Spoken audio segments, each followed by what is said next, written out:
చేసింది కదా, కేసు వద్దులే కానీ నాకేం సంబంధం లేదు, ఏదైనా ఉంటే నన్ను క్షమించండి అని తప్పుకొని ఉంటాడు అంతే.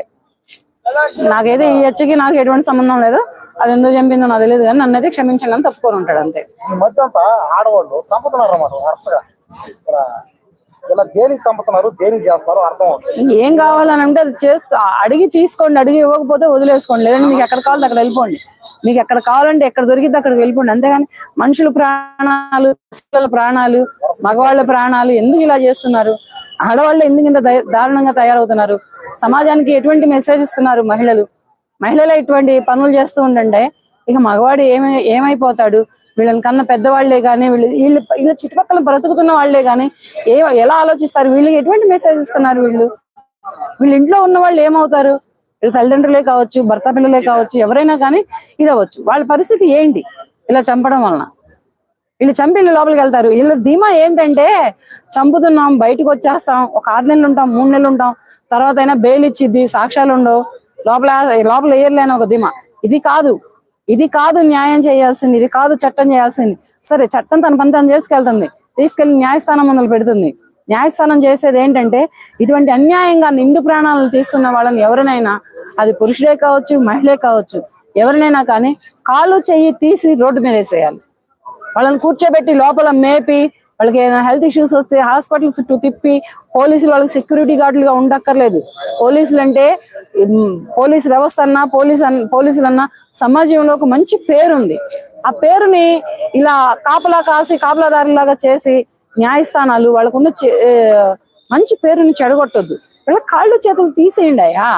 వీళ్ళు చేసిన తప్పుకి, వీళ్ళు చేసిన పాపానికి, వీళ్ళు తీసిన నిండు ప్రాణానికి వీళ్ళని ఉరి కూడా తీయద్దు, ఎన్కౌంటర్ కూడా చేయొద్దు. ఎన్కౌంటర్ చేసేంతసేపు 10 నిమిషాలు కొట్టుకుంటారు, ఉరి తీసేంతసేపు అరగంట కొట్టుకుంటారు, గిలగిలా కొట్టుకొని చచ్చిపోతారు. అట్లా కాదు, పనికి చెయ్యి తీసి రోడ్డు మీద వేస్తే ఇంకొకళ్ళు చెయ్యాలన్నా కానీ వెన్నులో వణుకు వస్తుంది, భయం వస్తుంది, చెయ్యాలన్నా కానీ ఆలోచన వస్తుంది. ఎందుకులే ఇవన్నీ వస్తుంది, అంతేగాని మనిషి ప్రాణం తీసేదాకా మాత్రం దిగజారు ఎవరు. ఇలా చేస్తే బాగుంటుంది. ఇటువంటి న్యాయాలు, ఇటువంటి చట్టాలు వస్తే, ఇటువంటి కరుడుగట్టినటువంటి శిక్షలు వేస్తే సమాజం మారిద్దని నేను ఆశిస్తున్నాను. ఇటువంటివన్నీ కూడా కొంచెం న్యాయస్థానాలు ఆలోచించి మంచి నిర్ణయాలు తీసుకొని ఇటువంటి శిక్షలను అమలు చేయాలని మరీ కోరుకుంటున్నాను.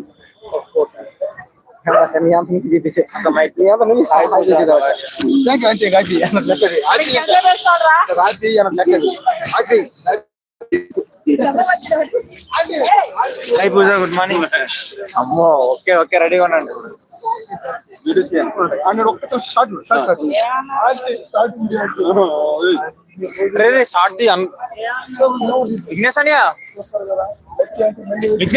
షార్ట్ తీరా, షార్ట్ వీడియో రీచ్ అవుతుందిరా.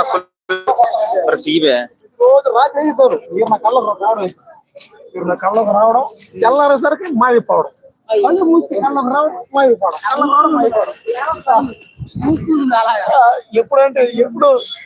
ఎప్పుడంటే నేను అందరికి అయ్యేది వర్కౌట్, అదే డీలింగ్, అదే మళ్ళీ వీడియో చేసేది. అందరూ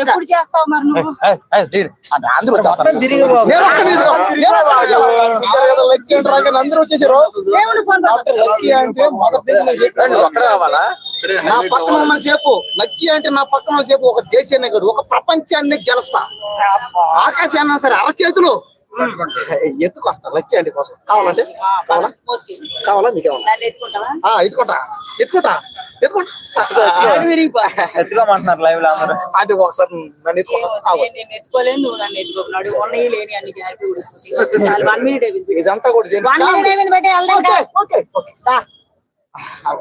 హాయ్ ఫ్రెండ్స్, అందరూ ఎలా ఉన్నారు? బాగున్నారా? నేను మాట్లాడుతున్నాం. వీళ్ళకి స్మైల్ చూసారా, మా కర్రోడు వచ్చాడు. ఎలా ఉన్నాడు చూసారు, మ్యాచింగ్ మీద దర్దాడి అనమాట. మేమిద్దరం ఎలా ఉన్నాం చాలా అంటే మళ్ళీ వీడియో అనమాట.